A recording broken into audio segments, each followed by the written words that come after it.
মানুষ যদি বিছানা যাওয়ার পরে ডান কাতে শোয়, ডান কাতে শুয়ে যদি একটা বাক্য 3 বার পড়ে, কয়বার? আল্লাহর নবী বলেন আল্লাহ তাআলা তার গুনাহগুলোকে মাফ করে দিবে। যদি পৃথিবীর শুরু দিন থেকে আজ পর্যন্ত বৃষ্টির যত ফোঁটা ছিল তত ফোঁটার সংখ্যা বরাবর,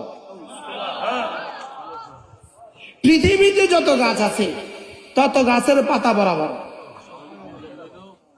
কি শুনলেন? এরপরে রাসূল বলেন পৃথিবীতে যত ধূলিকণা আছে তত ধূলিকণা বরাবর। এবার এত গুনাহ কার কার আছে? কোন মুমিনের এত গুনাহ আছে? তাহলে এই বাক্যটা যদি আপনি পড়েন ডান কাতে শুয়ে, বলবো বাক্যটা বলবো, আস্তাগফিরুল্লাহাল্লাযী লা ইলাহা ইল্লা হুয়াল হাইয়ুল কাইয়্যুম ওয়া আতুবু ইলাইহি লা হাওলা ওয়ালা কুওয়াতা ইল্লা বিল্লাহ। আজ থেকে পড়বো তো? বলেন ইনশাআল্লাহ।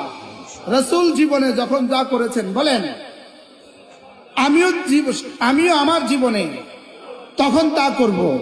বলেন ইনশাআল্লাহ। আল্লাহ তাআলা এই মাদ্রাসাকে কবুল করেন।